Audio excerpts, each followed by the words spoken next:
Apa yang disebut dengan syariat adalah seluruh hukum-hukum Allah Subhanahu wa taala yang diambil dari dalil-dalil yang terperinci ya, berupa dari Al-Qur'an maupun sunnah. Maka kita harus terikat itu dengan syariat itu. Hukum syara itu adalah khitabus syari' ya, jadi seruan Allah kepada kita. A'udzubillahi minasyaitonirrajim.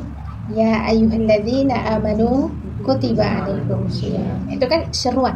Nah, wahai orang-orang beriman, nah, diwajibkan atas kalian puasa. Nah, seruan Allah itu al-mutallaqu bi af'alil ibad. Dia yang mengikat perbuatan hamba. Hukum syara itu ada 5 kan? Ada wajib, nggak ada pilihan selain melaksanakannya. Tidak boleh ditinggalkan ya, karena kalau ditinggalkan berdosa. Kalau dilakukan berpahala. Seperti kewajiban berpuasa nanti ya. Kalau ada orang yang muslim beriman tidak berpuasa, maka dia dosa besar. Ya, karena itu perintah Allah Subhanahu wa taala. Itu wajib hukumnya. Ada hukum itu juga adalah sunnah.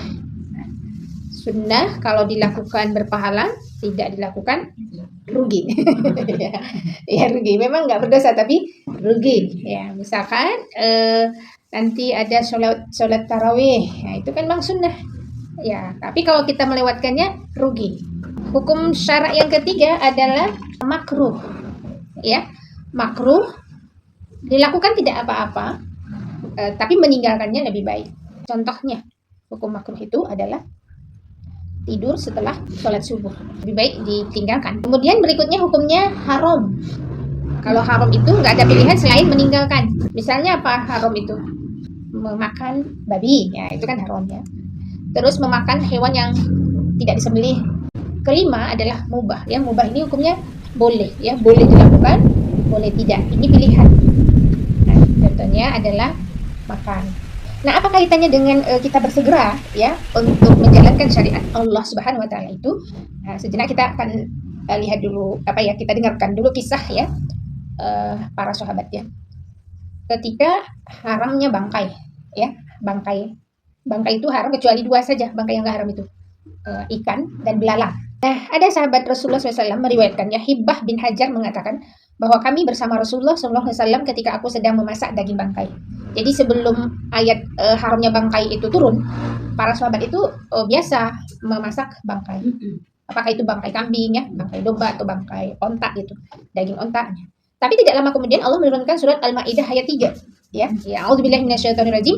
Hurrimat alaikumul maitatu. Diharamkan atas kalian bangkai. Maitah itu bangkai, mayat gitu ya. Maitah bangkai, nah, itu diharamkan. Nah, begitu Al-Maidah ayat 3 itu turun, ini tuh namanya Hibbah bin Hajar itu dan kawan-kawan sedang memasak bangkai kan. Nah, seketika itu kata Hibbah itu, aku menumpahkan periuk yang berisi bangkai itu.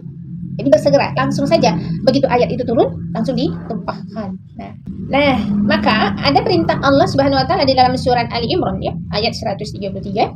Wasari'u ila maghfiratin min rabbikum wa jannatin arduhas samawati wal ardu uiddat lil muttaqin ya. Wasari'u, bersegeralah. Nah, ini ada perintah dari Allah, kita bersegera. Wasari'u, bersegera, berlomba, bersegera, bergegas. Ada azan sholat, bergegas sholat, nah itu namanya bergegas. Wasari'u ila maghfirah, bersegeralah kepada ampunan min rabbikum, ampunan dari Rabb kalian. Wajannatin, bersegera juga kepada surga. Bersegera kepada Allah, bersegera kepada surga. Ya, bersegera kepada ampunan Allah, bersegera juga kepada surga. Surga yang kayak gimana? Ya, arduhas samawati wal ard. Surga yang luasnya seluas langit dan bumi.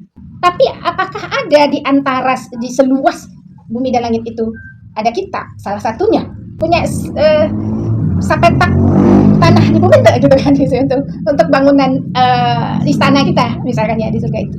Nah, uiddat lil muttaqin. Nah, itu disediakan untuk orang-orang yang bertakwa. Siapa orang yang bertakwa itu tadi? Menjalankan seluruh perintah Allah, menjauhi seluruh larangan. Nah, jadi bersegera melaksanakan syariat di dalam ayat itu ada tiga aspek. Pertama, bersegera terhadap perintah Allah. Ya. Kepada perintah Allah tadi, kepada seruan Allah tadi ya, syariatnya Allah itu bersegera tanpa tapi. dan tanpa nanti kan, bersegera sholat, bersegera perintah menutup aurat, berjilbab, kemudian bersegera menuntut ilmu, bersegera bayar hutang kan, itu kan harusnya ya kalau ada. Terus banyak lah ya perintah-perintah Allah Subhanahu Wa Taala itu yang harus kita lakukan ya. Kemudian yang kedua, bersegera mendapatkan ampunan. Yang ketiga, bersegera meraih surganya Allah Subhanahu Wa Taala. Nah, kemudian bersegera dalam ampunan ya, ampunan Allah dikatakan di situ. Kalau misalkan kita punya kesalahan ya kepada guru atau orang tua atau pasangan kita, apa yang kita lakukan? Hanya minta maaf ya, memperbaiki kesalahan dan bersegera melakukan apa yang diminta. Agar apa? Agar dapat pemaafan ya, dari orang ya yang kita berbuat salah. Nah, dikatakan oleh Rasulullah SAW, kullu bani Adam khata'unya, semua anak Adam itu melakukan kesalahan. Wa khairul khata'ina tawwabuna, dan sebaik-baik yang berbuat salah adalah yang bertaubat. Nah, jadi bukan orang baik itu bukan orang yang tidak pernah berbuat salah. Dan nggak ada orang yang nggak berbuat salah. Tapi ketika berbuat salah itu kita bertobat, nah itulah yang disebut orang baik.